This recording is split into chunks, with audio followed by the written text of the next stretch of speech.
With the war in Morocco lingering on, the Moroccan army had taken many casualties. More than 45,000 had been killed and added to the zombie horde that kept ever getting closer to the northern shores. AC-130s were sent out to send imagery of the undead moorland inward.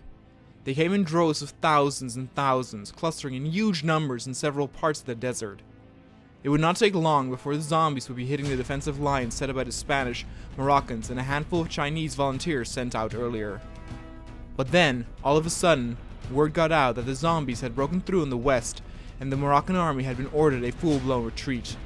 Except for a small group of remaining soldiers who found themselves surrounded on the western side, the Spanish and Chinese now stood alone. Many thought that with this news, the Spanish would be called back to the mainland, but instead, an act of heroism took place as the mechanized Spanish divisions rode out.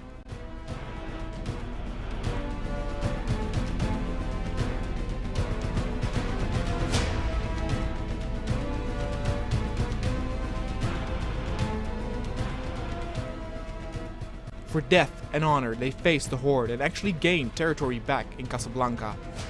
They soon after met their match as they could not keep up with the increasing number in the horde, but were able to hold their position and keep the gained ground. This would give other countries a bit more room to breathe if they chose to migrate their troops towards Africa via that specific port. The Spanish act of valor, labeled back home as El Viaje Final, the last ride, came at a dear cost, as almost 1,000 Spanish lives were lost in the assault. Many eyes were focused on America and the time it took them to get to Africa. But it was not as simple as sending thousands of troops toward the continent. George W. Bush pointed to the fact that the zombies were also fighting towards the east and south, and that those sides needed help too. With the CSTO being thrown into war as well, Putin launched a new political campaign named Path of the Bear. The bear stood for Russia itself, and that its allies could count on their help. Putin assured the media networks that the modernization of Russia's army efforts earlier would surely pay off. Though the Spanish were able to hold the retaken grounds in Casablanca, help would soon be needed to keep it that way. 2 German divisions had arrived and hastily made their way to the front line. They were ordered to simply support the Spanish and not initiate another attack going land inward. Britain's Prime Minister Tony Blair decided to expand his Home Office. With the increasing threat of the zombies and an increase in support of military action, he thought it was wise to pin his position as political leader to the ground. Though Chinese troops have been sent out to multiple countries, these were mere voluntary forces and the Chinese politicians still refrained from joining. There were signs of an increase of the northern military industry, but some had their doubts if this was meant for the zombie threat. Some believed that China might be so bold as to build an army to attack other countries if it saw an opportunity of their weakened state. Others thought this was merely propaganda and crazy talk. But besides China, the world was also disappointed in Denmark when it found out that Prime Minister Anders Fogh Rasmussen opted to leave NATO in such a desperate time of need. The steps to get this done were performed behind the curtains, but when this scandal saw the light of day, world leaders thought it was a disgrace. Many Danish themselves also voiced their disappointing opinions about their leader, and there were those who chose to volunteer in the German army to be sent out to Africa. The situation at the African defense line seemed to have calmed down. There were still zombies at the gates, but the Spanish and Germans managed to keep it under control. This gave the US Air Force the opportunity again to wipe out the horde bit by bit, but sometimes it felt like the damage they dealt was insignificant. Italy's Prime Minister Silvio Berlusconi was in the midst of increasing its bonds with America. The Italian military staff thought that Italy and its smaller islands would be a perfect area to be the base of naval invasions of Africa. Some of the American side had their doubts with this, but Berlusconi hoped to increase the chance of this happening by strengthening the ties with Bush. As the days went by, word got out that part of the zombie horde had moved northeast around the defensive line. Though barricades and defenses were set up here as well, it was not as heavily defended as the area further west. At the moment, they were still able to hold, but the real question was, for how long? With the zombies now having reached the borders of Egypt, Mubarak had decided to join NATO as well, since survival was more important to him than pride. This gave the other countries permission to move troops through Egyptian soil, and countries like India, Germany, and Russia used this opportunity to land their first troops on the northeastern shores of Africa to aid both Egypt and Sudan. In Western Europe, the threat of the zombies could hardly be felt, but nevertheless, it played a dominant role in everyone's daily lives. The Dutch army under lead of Nico Geerts was assigned to prepare military training specifically to combat the zombies. They were the most veteran units they had, and when Holland would be asked to send out its troops, Geerts' soldiers were the first to go. The same military drills occurred in Britain as well, as did a massive migration from the northern part of the country towards the docks and ports in the south. Armor and transport convoys rolled down the roads one last time until being shipped out to war. Though the zombies had reached the Egyptian border, Mubarak had a massive military under his command.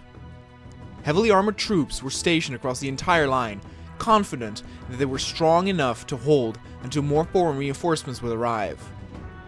Sudan was not so lucky, as the zombies managed to break through, ever so shifting the front line and creating confusion and panic amongst the military officers stationed there. With convoys borrowed from the neighboring countries, India had increased its migration of troops towards Africa. With their impressive numbers, Vajpayee was confident in their ability of reinforcing the fronts at both northwest and northeast Africa. With the possibility of Dutch troops being sent to Africa in the coming months, the Ministry of Defense thought it would be wise to properly equip their troops with equipment to also fight off the undead at night. The zombies were driven by instinct, and the cover of darkness played no role in their behavior, but for the people of Earth, it worked as a handicap. Shortly after, under pressure from other world leaders, but most of all, his own civilian community, Rasmussen agreed to stay in NATO to fight the zombie threat in Africa. Rasmussen assured the world it could count on Denmark's support, but experts believe that Denmark would not be the first pick due to Rasmussen's earlier actions. At the end of April, after a prolonged rivalry between American and Chinese armament companies to supply the Ethiopian military, the Ethiopian government had granted massive liberties to the Chinese corporations and had signed several military economic treaties with the People's Republic of China. The Secretary of State of the United States of America had already expressed a great amount of regret regarding the Ethiopian decision. Northwest of the Spanish defensive line, another operation by the Spanish was underway to liberate a second harbor city to deploy more units in Africa. Unfortunately for the Spanish, this time they were not as successful, as the urban environments made it difficult to take out the zombies in many numbers at once.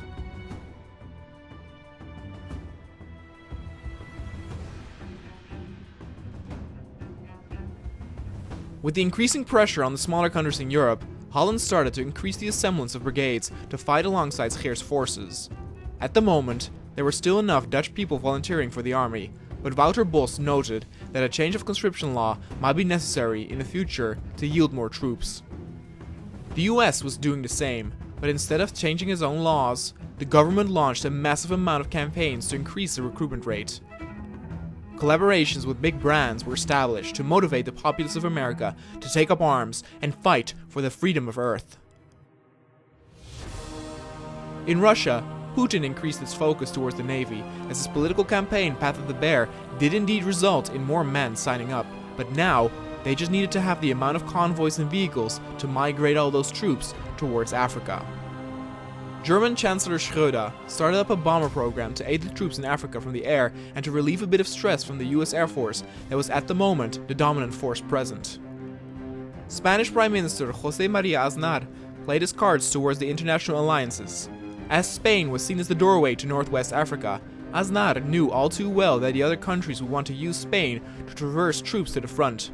Some guarantee for Spain's own safety was at its place, Aznar thought. At Ceuta, a division from India had arrived, and together with the Spanish, they prepared for another assault on the nearby city. Then in May, the terrible news arose that the infection had spread to Spain. Though panic ensued in the following 2 or 3 days, it soon came to light that the infection had occurred at the Spanish-held territories in Morocco. Spain's main land was still safe.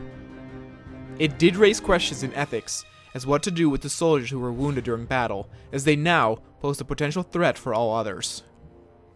After the first week of May, the elections were held in Holland, and as predicted, the conservative CDA won, and for the next few years, Jan-Peter Balkenende would take the reins of the Dutch government. In Africa, the Indian and Spanish divisions managed to successfully take over Tanger and hold position for now. It gave the troops hope that indeed, with cooperation between multiple countries, victory over the undead could be achieved. Dutch Prime Minister Balkenende's first move was to increase Holland's war effort by ordering the build of more artillery units to aid the troops sent out to Africa. At the moment, Holland was short of supplies. In fact, it would take a long time for them to create the necessary amount needed to equip the current divisions, let alone that Holland did not have enough tungsten to deal with a military order. Balkenende issued a trade agreement with Britain for tungsten, but Balkenende's true intent with the order of the artillery pieces was shown mere days later.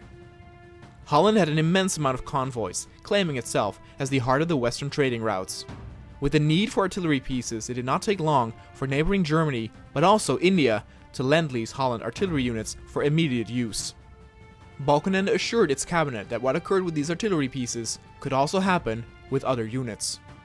At Tanger, an extra Spanish division arrived to secure and lock down the city even more. The amount of zombies outside the city walls could be contained, but they assumed more were coming from the south. In Libya, that was losing ground at a rapid rate, Egyptian units were sent out to aid at the front line. It was another display of power by Mubarak, who assured the world they could face the zombies at multiple fronts in multiple countries. Balkenende's plan to receive units from other countries using Holland's own convoys worked better than anyone expected.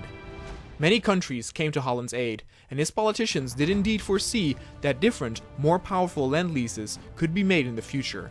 But for now, and to not look too greedy, they stuck to the artillery units.